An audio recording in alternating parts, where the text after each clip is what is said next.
Pemirsa, di tengah gejolak internal pengurus besar Nahdlatul Ulama atau PBNU, Yahya Khalil Stakuf alias Gus Yahya kembali menegaskan posisinya sebagai Ketua Umum PBNU. Ia bahkan mengingatkan tidak ada kekuatan apapun yang mampu menggoyahkan posisinya, kecuali Jalan Muktamar. Untuk membahasnya sudah hadir bersama kami Roy Syuriah PBNU Kiai Haji Imam Bukhari Khalil. Assalamualaikum Kiai Imam. Waalaikumsalam Mbak Eva. Kiai Imam, Gus Yahya tetap mempertahankan posisi Ketua Umum PBNU dan siap untuk menempuh jalur hukum. Tanggapan Anda? Saya kira setiap warga negara punya hak yang sama di mata hukum. Namun dalam polemik di PBNU ini sebenarnya itu didasarkan pada ADART dan Perkum. Nah, persoalannya di sini jajaran Suriah sudah mengambil langkah-langkah untuk memberhentikan Ketua Umum PBNU yaitu Kiai Yahya Khalil Stakuf berdasarkan ADART dan Perkum.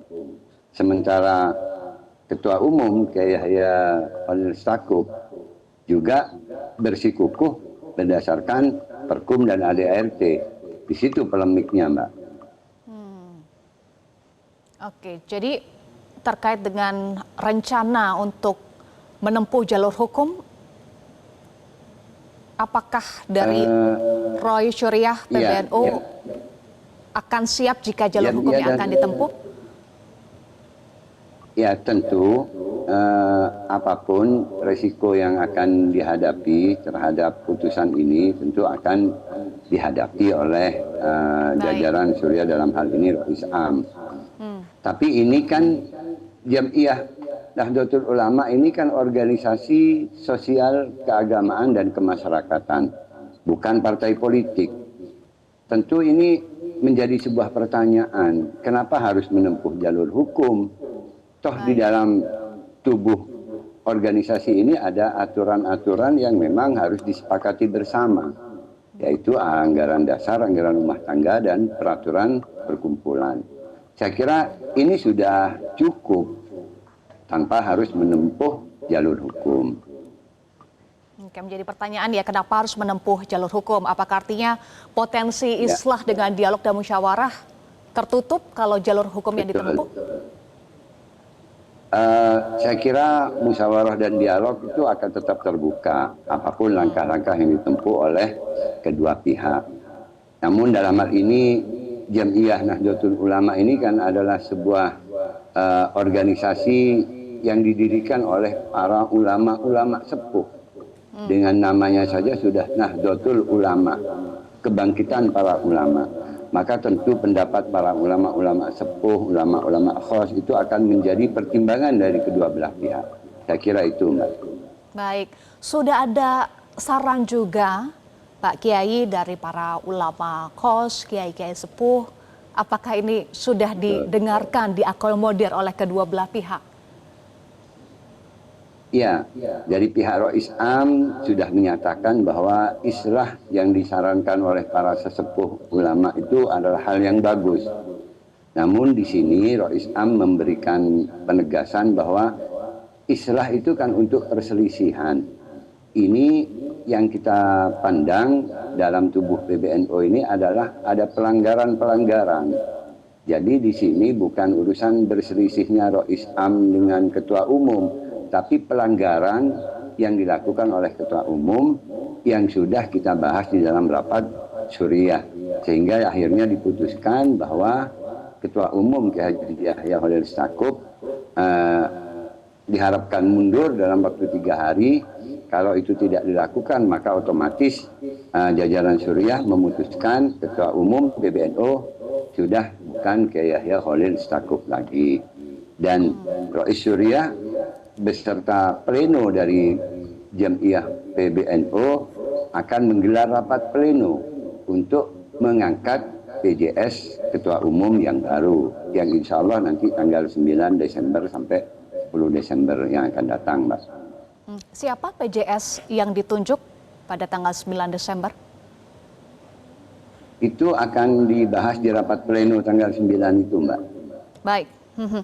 Ada statement juga dari Gus Yahya yang menyebut bahwa tidak ada kesempatan untuk mengklarifikasi dugaan pelanggaran yang dituduhkan kepada Gus Yahya. Betulkah terkait dengan hal ini, Kiai Imam? Ya, itu yang sering diungkapkan oleh Ki Gus Yahya bahwa tidak diberi kesempatan klarifikasi.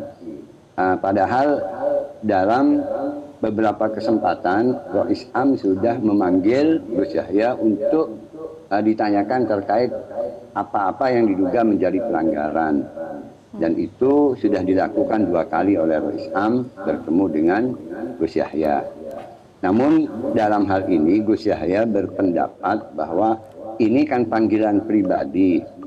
Jadi ini adalah kesalahan organisasi harus diklarifikasi di depan forum organisasi. Dalam hal ini rapat gabungan Surya Tanfidiyah. Di situ beda pandangnya, Mbak.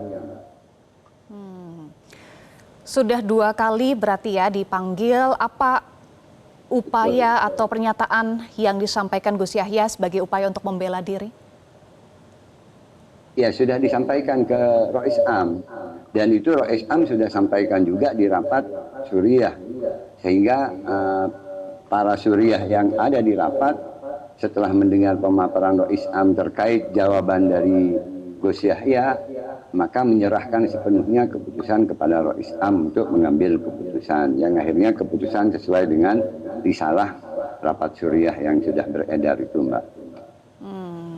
Lalu Gus Yahya juga sampaikan bahwa tidak ada kekuatan apapun yang mampu menggoyahkan posisinya kecuali Jalan Muktamar. Apakah Jalan Muktamar dalam waktu dekat bisa dicapai atau muktamar luar biasa misalnya? Ya, itu menurut sisi pandang Gus Yahya terhadap anggaran dasar dan anggaran rumah tangga. Di sini perbedaan pandangan antara Suriah dengan Gus Yahya. Suriah memandang bahwa Rois Am ini punya kewenangan mutlak untuk mengendalikan roda organisasi di saat ada permasalahan. Sementara Gus Yahya berpandangan sesuai ADRT bahwa Rois Am dan Ketua Umum itu hanya bisa diberhentikan dan diganti melalui muktamar karena Rois Am dan Ketua Umum itu adalah mandataris muktamar. Nah, di perbedaan pandang inilah sehingga terjadi polemik seperti yang sekarang. Dengan cara pandang yang berbeda terhadap ADART, Kiai Imam, lalu apa solusi yang bisa ditempuh? Karena kan kita tahu bahwa selama ini NU punya tradisi kuat ya untuk mengolah perbedaan seperti mengubah gegeran menjadi gergeran. Bagaimana solusi jalan tengahnya? Saya kira semua pihak harus mulai berpijak dan mengkaji pada ADART yang ada. Di mana juga di dalam ADART ini juga ada kesempatan untuk membawa persoalan ini ke majelis tahkim. Nah, di majelis tahkim inilah mungkin ada peluang untuk bagaimana saling mengklarifikasi terhadap persoalan-persoalan yang timbul. Itu yang pertama. Yang kedua, Rois Am juga sudah memberi kesempatan sebenarnya dengan membentuk tim pencari fakta yang dikoordinatori oleh 2 wakil Rois Am, yaitu Ki Anwar Iskandar dan Ki Afifuddin Muhajir. Nah, saya kira ini sebuah kesempatan bagi Gus Yahya dan teman-teman untuk mengklarifikasi ini melalui saluran-saluran yang ada. Mungkin melalui ke tim pencari fakta, atau mungkin juga mengajukan persoalan ini ke majelis tahkim. Monggo, nanti di sini akan bisa clear. Daripada semua sama-sama bersikukuh bertahan pada ADRT dan perkum yang sama. Baik. Kiai Imam, di tengah desakan mundur muncul dugaan aliran dana tindak pidana pencucian uang 100 miliar rupiah yang disebut masuk ke rekening PBNU tahun 2022. Apakah perlu ada pembuktian terkait dengan dugaan TPPO ini yang kemudian sebelumnya dibantah oleh Gus Yahya, membantah tudingan itu dan siap apabila aparat penegak hukum untuk memeriksa atau mengaudit keuangan PBNU? Saya kira audit di tubuh PBNU itu sudah dilakukan secara berkala. Dan terkait isu-isu yang muncul, dugaan TPPU dan semacamnya, ini hasil audit ini adalah pertama belum selesai auditnya. Yang kedua, isu-isu yang berkembang itu sudah demikian jauh. Saya kira itu bukan menjadi substansi dari adanya polemik ini. Polemik ini bersumber daripada munculnya wacana-wacana atau opini-opini terkait datangnya Peter Berkowitz ke kaderisasi NU yang tertinggi, yaitu AKN NU. Itu yang menjadi pemicu sebenarnya. Kemudian berkembang isu-isu TPPU, isu-isu penggelapan dana dan semacamnya. Saya kira itu masih belum bisa dipastikan itu, Mbak. Baik, terima kasih Roy Syuriah PBNU Kiai Haji Imam Bukhari Holil sudah bergabung bersama kami di Prime Time News. Pemirsa, penyidik Direktorat Reserse Siber Polda Jawa Barat menjemput paksa selebgram Lisa Mariana, tersangka kasus dugaan video asusila untuk menjalani pemeriksaan. Informasinya usai jeda.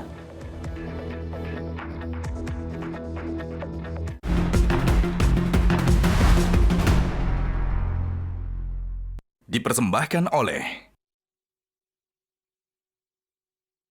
didukung oleh. Kenapa aku pilih Le Mineral? Soalnya cuma ini nih yang masih ada segelnya. Debu jadi nggak akan masuk di sela-sela tutup botolnya.